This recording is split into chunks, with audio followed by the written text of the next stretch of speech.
भगवान राम कुंभकर्ण का वध कर देते हैं, जिस बात को सुनकर रावण गुस्से में लाल हो जाता है। रावण गुस्से में बोलता है कि ब्रह्मा विष्णु महेश किसी की भी तूरिन में वह बाढ़ नहीं जो कुंभकर्ण का वध कर सकें।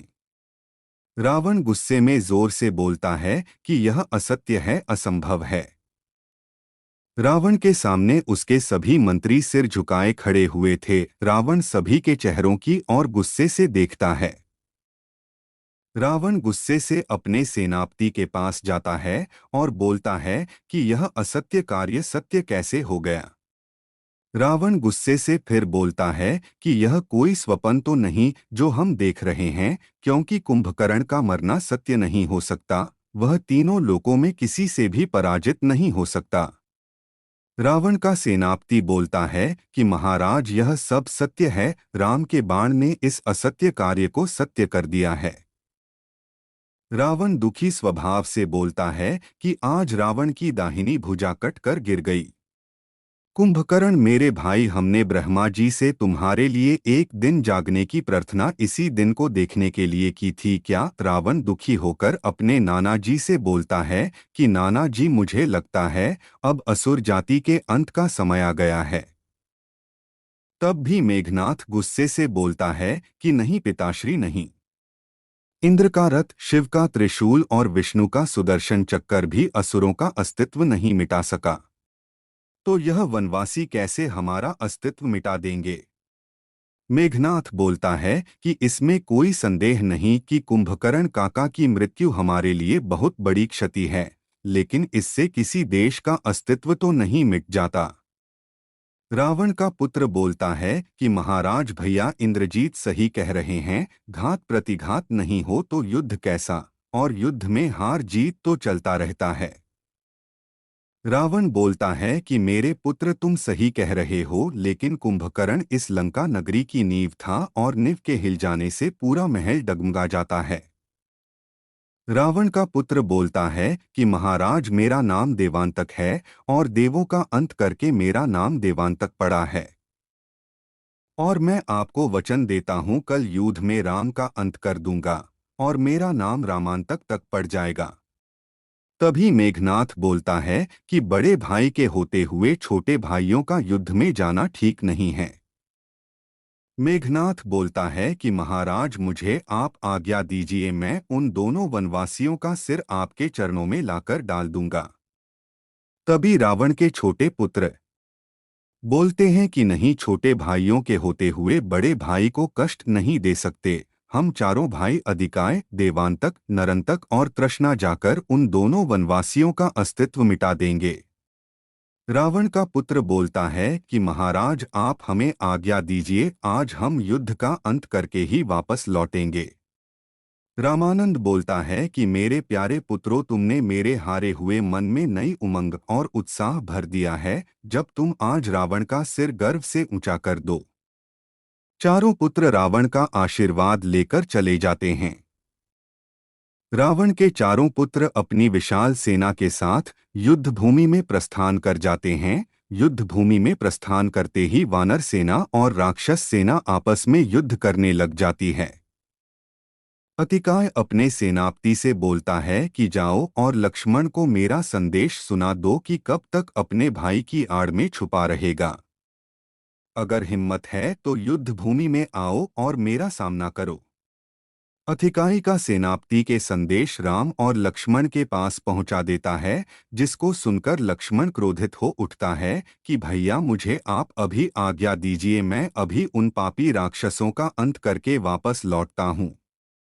राम अधिकारी के सेनापति से बोलते हैं कि सेनापति, जाओ और अपने स्वामी से कह दो कि अधिकारी की शिराओं में दौड़ते हुए रक्त को ठंडा करने लक्ष्मण जरूर आएगा। तभी विभीषण बोलता है कि महाराज, अतिकाय को कम मत समझिए, लक्ष्मण को युद्ध में भेजने से पहले सोच विचार कर लीजिए।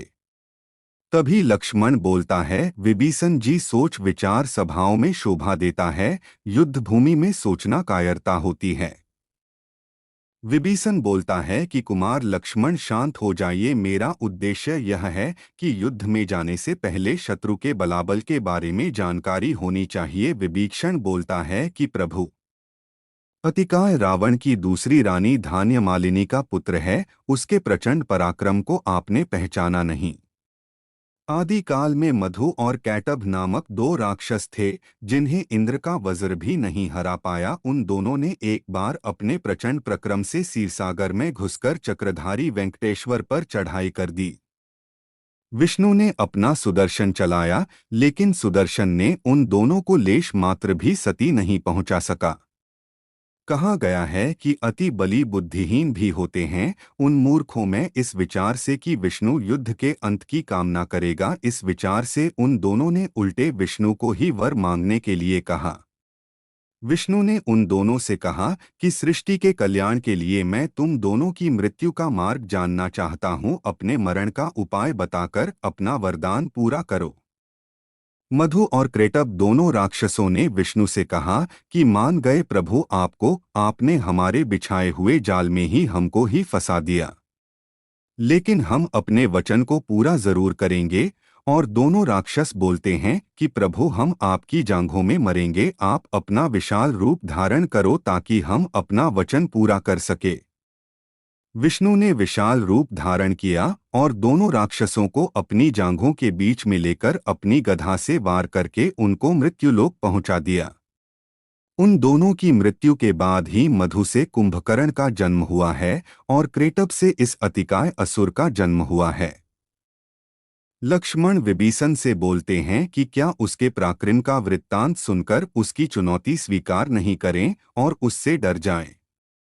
लक्ष्मण श्रीराम से आज्ञा मांगता है कि भैया, मुझे युद्ध भूमि में जाने की आज्ञा दीजिए। प्रभु श्री राम लक्ष्मण को युद्ध भूमि में जाने की आज्ञा दे देते हैं। लक्ष्मण युद्ध भूमि में चले जाते हैं। युद्ध भूमि में जाने पर लक्ष्मण का सामना दारुक से होता है। लक्ष्मण बोलता है कि क्या तुम ही हो अतिकाय? तो दारुक बोलता है कि अतिकाय से लड़ने से पहले दारुक का सामना तो कर लो। दारुक और लक्ष्मण के बीच जबरदस्त युद्ध होता है। दोनों अपनी अपनी शक्तियों का प्रयोग करते हैं। लक्ष्मण अपना ऐसा बाण चलाते हैं जिससे दारुक का सिर काटकर अलग हो जाता है और उसका सिर अतिकाय के पास जाकर गिरता है। दारुक की मृत्यु के बाद अतिकाय और लक्ष्मण का सामना होता है। दोनों जबरदस्त गुस्से में दिखाई देते हैं। दोनों अपनी अपनी शक्तियों का प्रयोग करते हैं। उन दोनों के बीच जबरदस्त युद्ध चलता है। इसी बीच रणभूमि में पवन पुत्र हनुमान और देवांतक के बीच लड़ाई होती है, जिसमें हनुमान जी देवांतक को मृत्युलोक पहुंचा देते हैं। इसकी सूचना मंत्री जाकर प्रभु श्री राम को देते हैं। फिर कुछ देर बाद हनुमान जी ने रावण के पुत्र तीसरा को जबरदस्त लड़ाई में मौत के घाट उतार दिया। इसकी सूचना को श्री राम को दी जाती है। प्रभु श्री राम बोलते हैं कि हम अंगद और महाबली हनुमान की वीर गाथाओं से भली भांति परिचित है, लेकिन हम लक्ष्मण और अतिकाय के युद्ध के परिणाम को लेकर उत्सुक हैं। इसी दौरान युद्ध भूमि में महाराज सुग्रीव लंका के सेनापति अकंपन को अपने गदा के एक ही वार से यमलोक पहुंचा देते हैं। युवराज अंगद ने भी युद्ध भूमि में लंका के सेनापति निकुंभ को मौत के घाट उतार दिया। दूसरी ओर लक्ष्मण और अधिकारी के बीच जबरदस्त युद्ध चलता है। कभी लक्ष्मण की शक्तियां ज्यादा ताकतवर निकलती है तो कभी अतिकाय की शक्तियां। दोनों अपनी अपनी बड़ी बड़ी शक्तियों का प्रयोग करते हुए युद्ध भूमि में युद्ध कर रहे हैं, लेकिन लक्ष्मण की एक भी शक्ति अतिकाय का वध नहीं कर पा रही है। तभी हम हनुमान जी लक्ष्मण के पास आते हैं और बोलते हैं कि युवराज, शत्रु रथ पर है, आप बिना रुत हैं, आप मेरे भुजाओं पर बैठकर युद्ध कीजिए। तो लक्ष्मण बोलते हैं कि यह पूरी पृथ्वी मेरे लिए रथ के समान है, आप चिंता मत कीजिए। इसी दौरान अतिकाय अपने रथ को हवा में उड़ लेता है और ऊपर चले जाता है। तब लक्ष्मण हनुमान जी के भुजाओं पर बैठकर अतिकाय के बराबर चले जाते हैं और हनुमान जी की भुजाओं पर बैठकर अतिकाय से युद्ध करते हैं। लक्ष्मण और अतिकाय के मध्य जबरदस्त युद्ध चलता है। दोनों अपनी अपनी परम शक्तियों का प्रयोग करते हैं। लक्ष्मण सोच में पड़ जाते हैं कि मैं इस पापी का वध क्यों नहीं कर पा रहा। तभी वायु देवता प्रकट होते हैं और लक्ष्मण के पास आते हैं। लक्ष्मण से बोलते हैं कि इस पापी अतिकाय का विनाश आपके बाणों से नहीं होगा। आप इसको मारने के लिए ब्रह्मास्त्र का प्रयोग कीजिए। लक्ष्मण वायु देवता की बात मान लेते हैं और अतिकाय के लिए ब्रह्मास्त्र का प्रयोग करते हैं। ब्रह्मास्त्र से अतिकाय का रथ और अतिकाय धरती पर आ गिरे और अतिकाय की मृत्यु हो गई।